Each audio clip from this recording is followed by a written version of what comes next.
Well, welcome back, my dear friends. How are you? My name is Emmy, and this is our channel, Frugal Money Saver.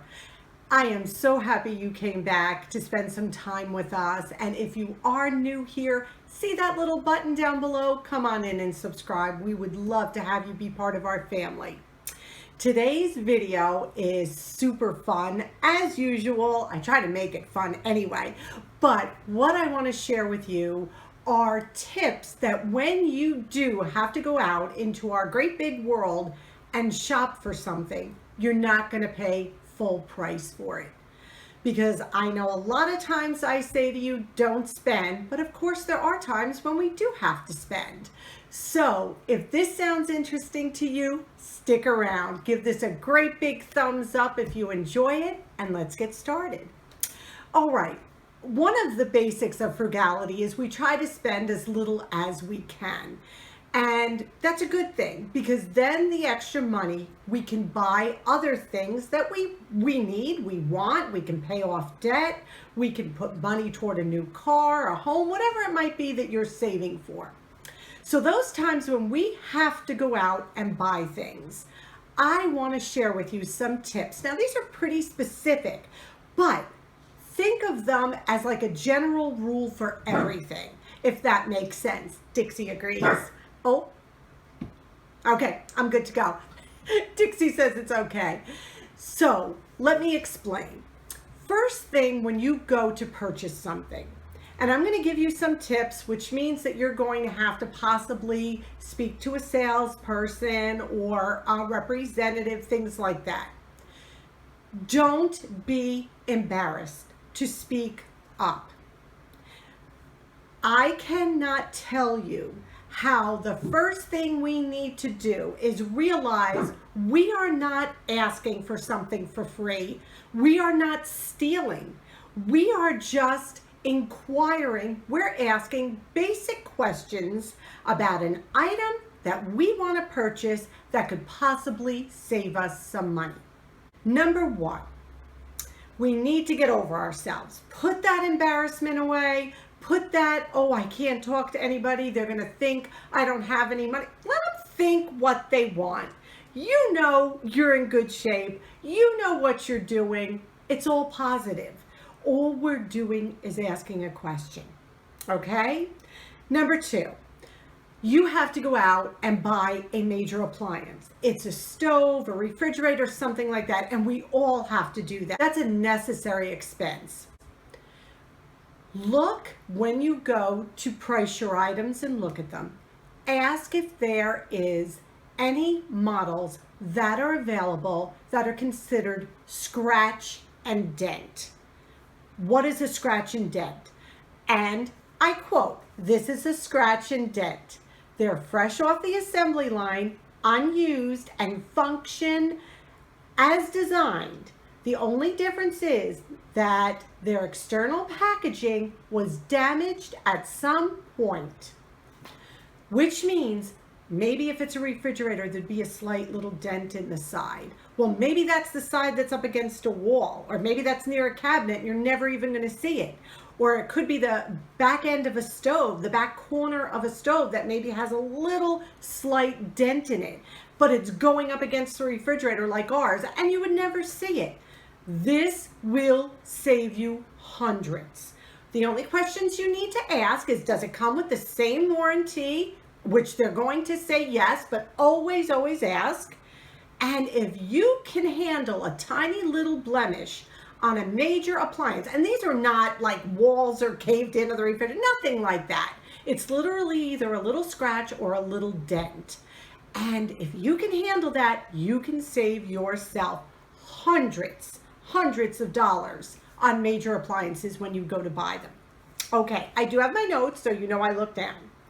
Another tip is when you go to buy TVs, things like that, ask about the floor models.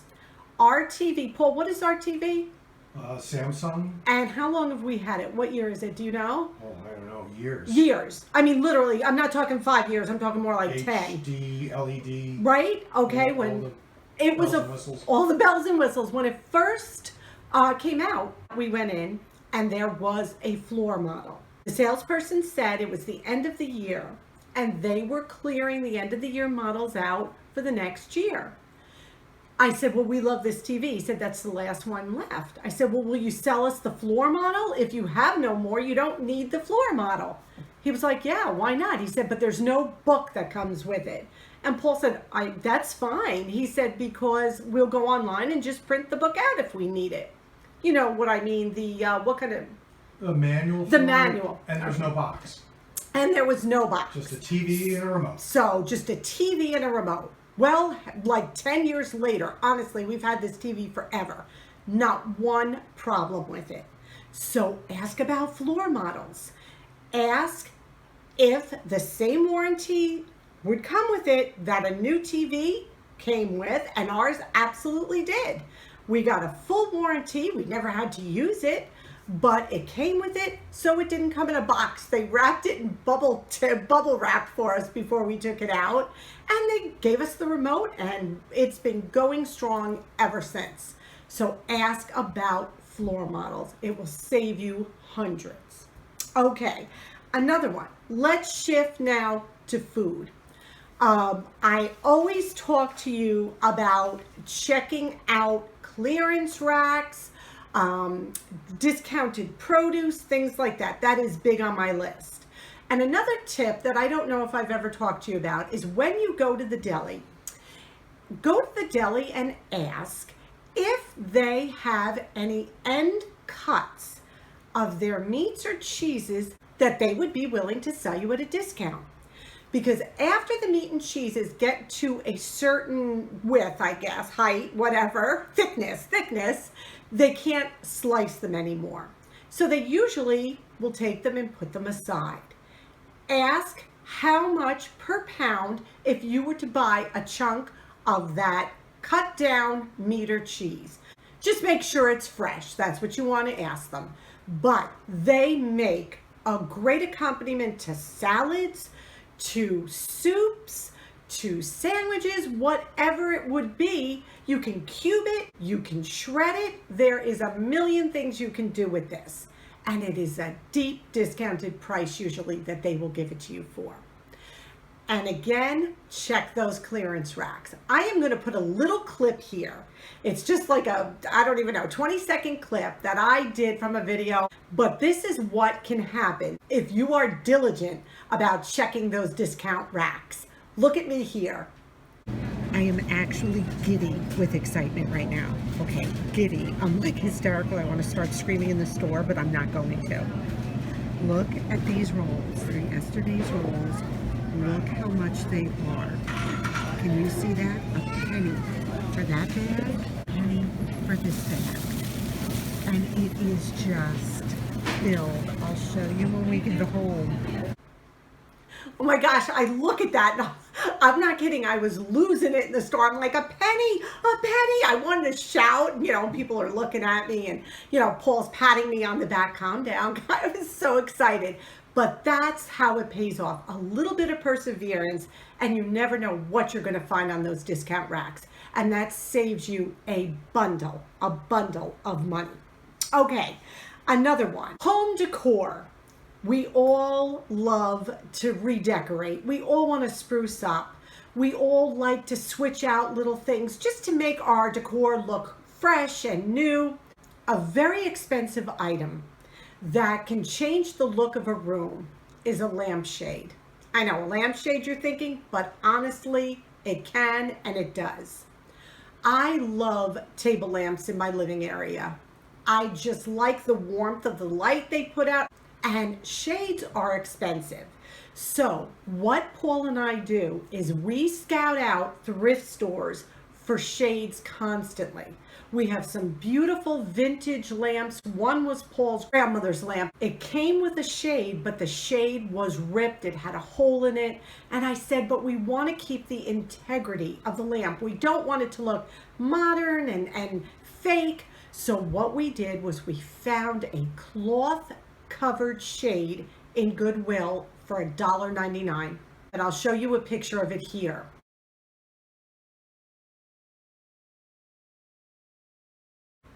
I could not tell you how happy I am. I'm going to put up a quick screenshot of prices of lampshades on Amazon.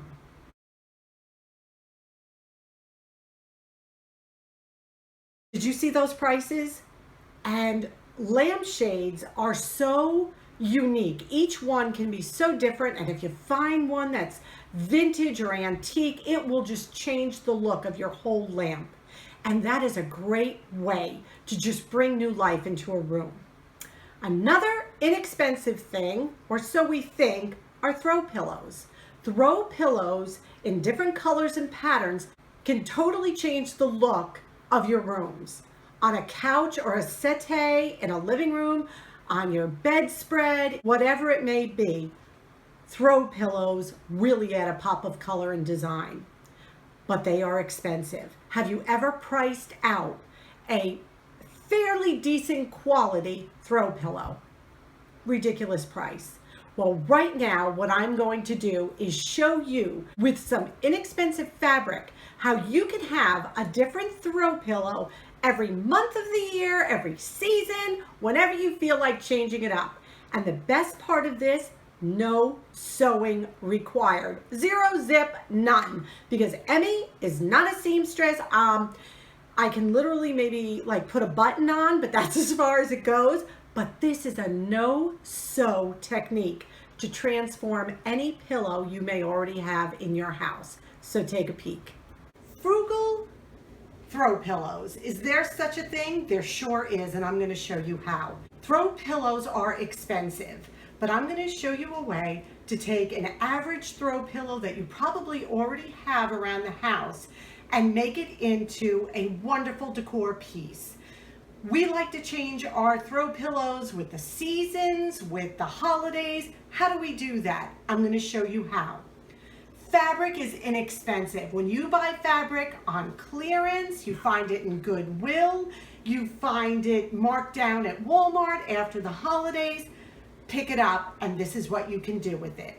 This is not my idea, so I will link it down below, the original YouTube video I saw it on, but I have been using it for years.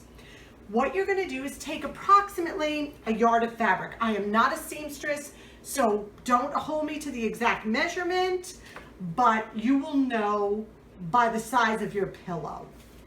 So what you're going to do is take a square of fabric and you're going to put it in a diamond pattern.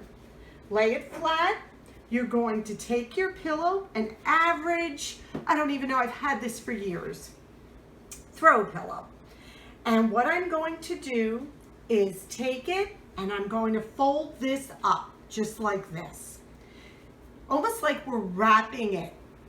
Then I'm going to fold it over like this. Now this fabric is a little wrinkled because I unwrapped it to show you how to do it.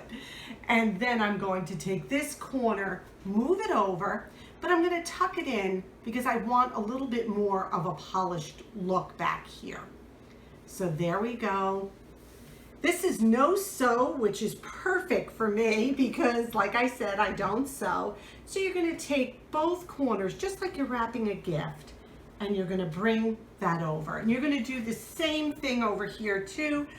Tuck this corner in, tuck this corner in, and then bring this over. And then what we're going to do is just tie these two ends right here like this. And we have got ourselves an absolutely adorable throw pillow. You can change the fabric up with whatever you are feeling you want to decorate with. You can do it that way, or if you prefer a more subtle look, you can do it this way. But I just think this is adorable.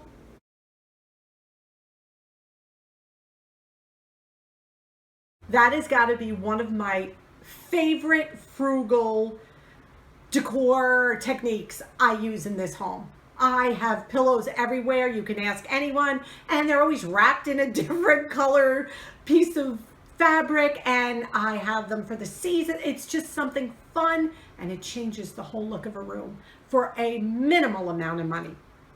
So these are just some quick tips I wanted to come on.